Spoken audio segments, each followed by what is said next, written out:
The Gulf War, August 2, 1990 through February 28, 1991. Codenamed Operation Desert Shield, August 2, 1990 through January 17, 1991. For operations leading to the buildup of troops and defense of Saudi Arabia and Operation Desert Storm, January 17, 1991 through February 28, 1991. In its combat phase was a war waged by coalition forces from 35 nations led by the United States against Iraq in response to Iraq's invasion and annexation of Kuwait, arising from oil pricing and production disputes.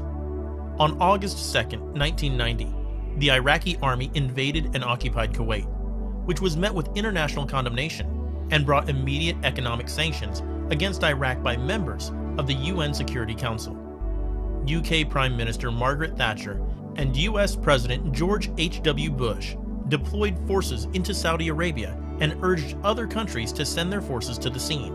An array of nations joined the coalition, forming the largest military alliance since World War II. Most of the coalition's military forces were from the US, with Saudi Arabia, the United Kingdom, and Egypt as leading contributors, in that order. Kuwait and Saudi Arabia paid around $32 billion of the $60 billion cost.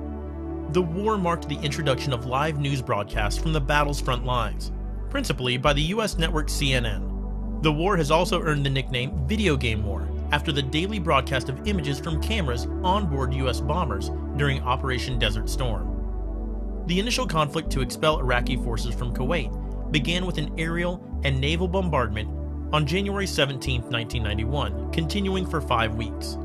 A ground assault on February 24th followed this. This was a decisive victory for the coalition forces, who liberated Kuwait and advanced into Iraqi territory. The coalition ceased its advance and declared a ceasefire 100 hours after the ground campaign started. Aerial and ground combat was confined to Iraq, Kuwait, and areas on Saudi Arabia's border. Iraq launched Scud missiles against Israel and coalition targets in Saudi